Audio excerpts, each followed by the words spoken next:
Cinema ലോകം കാത്തിരുന്ന 98ാമത് Oscar പുരസ്കാര ചടങ്ങുകൾ സമാപിച്ചെങ്കിലും സോഷ്യൽ മീഡിയയിൽ ഇപ്പോഴും ഓസ്കാർ വേദിയിലെയും റെഡ് കാർപ്പറ്റിലെയും വിശേഷങ്ങൾ നിറഞ്ഞു നിൽക്കുകയാണ്.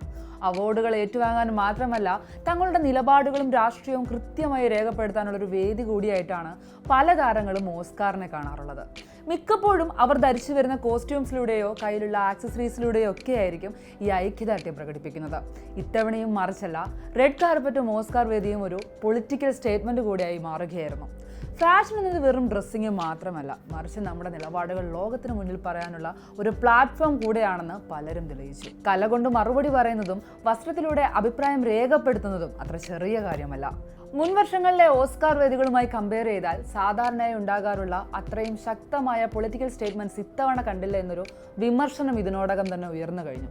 പക്ഷേ സ്പാനിഷ് ആക്ടർ ഹാവിയർ ബാർഡേം റെഡ് കാർപ്പറ്റിലെത്തിയപ്പോൾ അദ്ദേഹം ധരിച്ച ഒരു ചെറിയ പെൻ എല്ലാവരുടെയും ശ്രദ്ധ പിടിച്ചുപറ്റി. അത് മറ്റൊന്നുമായിരുന്നില്ല, ഹന്തലയായിരുന്നു.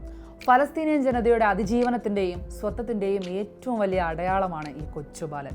1969 പ്രശസ്ത ഫലസ്തീൻ കാർട്ടൂണിസ്റ്റായ നാജി അൽ അലിയാണ് ഹന്തലയെ സൃഷ്ടിച്ചത്. മുഷിഞ്ഞ വസ്ത്രം ധരിച്ച് നഗ്നപാതനായി ലോകത്തിനു മുന്നിൽ പുറംതിരിഞ്ഞു നിൽക്കുന്ന ഈ 10 വയസ്സുകാരൻ ഫലസ്തീൻ പോരാട്ടത്തിൻ്റെ നിശബ്ദ സാക്ഷിയാണ്. ഫ്രീ ഫലസ്തീൻ മുദ്രാവാക്യങ്ങളും ആർട്ടിസ്റ്റ് ഫോർ സീസ് ഫയർ പിന്നുകളും ഇത്തവണ ഓസ്കാർ വേദിയിൽ നിറഞ്ഞു നിന്നു. No to war and free ഫലസ്തീൻ എന്ന ഹാവിയറിന്റെ വാക്കുകൾ ലോകം മുഴുവനും ചർച്ച ചെയ്യുന്നു.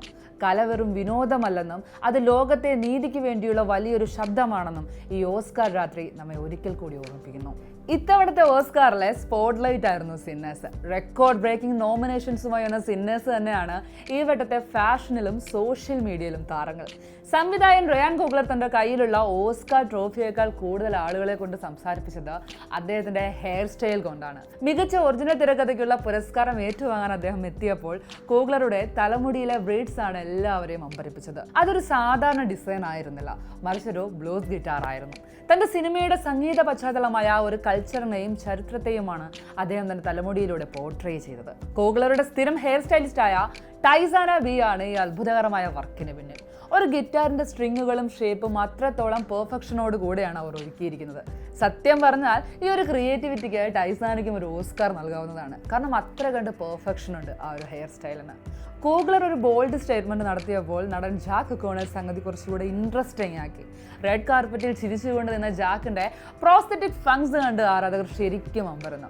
സിനിമയിലെ രമ്മിക്കുന്ന വാമ്പയർ കഥാപാത്രത്തിന് അദ്ദേഹം നൽകിയൊരു ട്രിബ്യൂട്ട് ആയിരുന്നു ആ കൂർത്ത പല്ലുകൾ. സിനിമയിൽ ഉപയോഗിച്ച അതേ പല്ലുകൾ തന്നെയാണ് അദ്ദേഹം ഓസ്കാർ വേദിയിൽ തിരഞ്ഞെടുത്തതെന്ന് റിപ്പോർട്ടുകളുണ്ട്. അദ്ദേഹത്തിന്റെ കറുത്ത സൺഗ്ലാസും ആ കമർബോൺ സ്റ്റൈലും എല്ലാം കൂടെ ചേർന്നപ്പോൾ അത് ആരാധകർക്ക് ഒരു പെർഫെക്റ്റ് വാമ്പയർ വൈബ് തന്നെയാണ് സമ്മാനിച്ചത്. ഇതൊക്കെ പറയുമ്പോഴും നിരവധി വിമർശനങ്ങളും ഇത്തവണത്തെ അവാർഡ്സ് നേരിടുന്നുണ്ട്.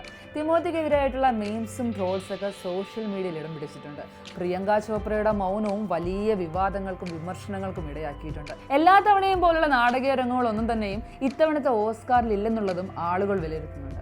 താരങ്ങളുടെ റെഡ് കാർപ്പറ്റ് ലുക്കും ബസ് ലുക്കൊക്കെ ചർച്ചയാവാറുണ്ടെങ്കിലും ഇത്തവണ അതിൽ കൂടുതൽ ചർച്ച ചെയ്യപ്പെട്ടത് അവിടെ വേഴ്സ്റ്റ് കോസ്റ്റ്യൂംസ് ആണ്. എനിവേസ്, ഇത്തവണത്തെ ഓസ്കാർ ശരിക്കും സിനിമകളുടെ മാത്രം ആഘോഷമായിരുന്നില്ല, മറിച്ച് ഐക്യദാർഢ്യത്തിന്റെയും ക്രിയേറ്റിവിറ്റിയുടെയും ഒരു സംഗമം കൂടിയായിരുന്നു. ഈ വട്ടത്തെ ഓസ്കാറിൽ നിങ്ങളുടെ ഫേവറേറ്റ് മൊമെന്റ് ഏതായിരുന്നു?